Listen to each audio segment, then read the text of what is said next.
Hello everyone, John Frausto with Topspin Tennis. In this video, I'm going to show you how to hit the two-hand backhand on the rise. I have Dominika Cibulkova from Slovakia. Enjoy the video.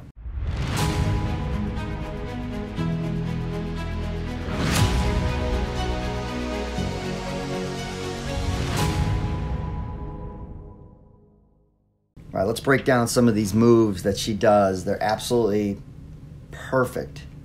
I love Dominika's style of play. She's like a little pit bull on the court. She's 5'3". She's accustomed to taking these balls on the rise because 5'3", let's face it, high heavy balls above the shoulders, they can be a challenge, but she is an absolute pure ball striker.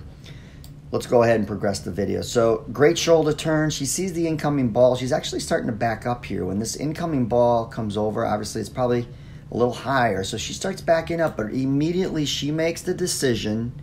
Her intent is to take this ball early before it gets too high, and she is going to absolutely attack it.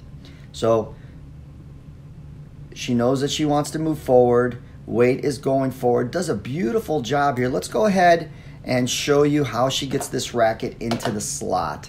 This comes from my friends Chuck Tomlin and John Carpenter at Congruent Tennis. Look at how she sets that edge. So the racket is really square here. It's not closed, it's not open. So she sets that edge and she gets that racket into the slot. Notice how it is below her hands and her shoulders. So ideal position here. The other thing I really like is look at this shoulder turn. Beautiful shoulder turn.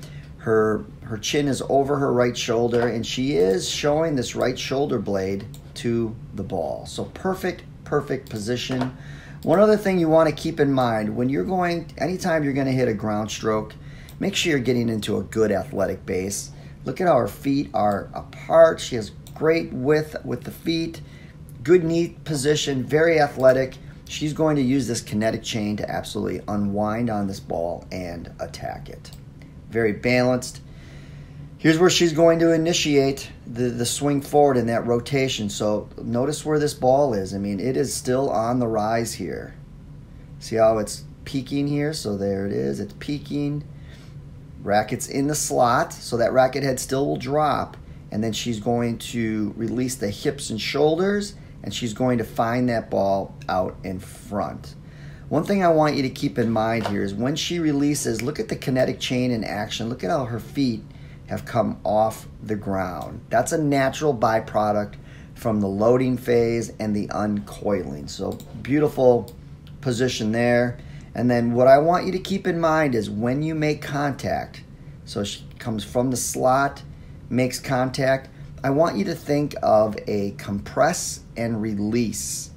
One more time, the ball's coming in, she compresses and releases. Almost like a hammer and a nail. She's actually going to go to the ball with the ball's the hammer. She's going to compress it and nail it and pull across. So it's two simultaneous moves in one. Keep that in mind. The other thing too is when you make contact on the high ball, in order to stay connected, these hands are going to be below the racket head. Right? If the ball were going to be lower down here, if the ball was in this strike zone, then there'd be a good chance that the racket head would be below the hands. But because of the height of the ball and staying connected, you're going to see this position often on the high ball. And you can still get power on it, right? So she takes that ball early. Her intent is, okay, it's going to be above my shoulders. Well, then I'm going to play on my terms. I'm going to take this ball early. I'm going to attack it. I'm going to fix my eyelash.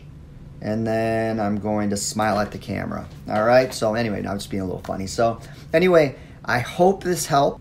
Leave some comments below. What would you like to see? Anything you noticed on the video that you'd like to comment on? Don't forget to hit that subscribe button and that notification bell as well. Thank you so much for your support. Have a great day.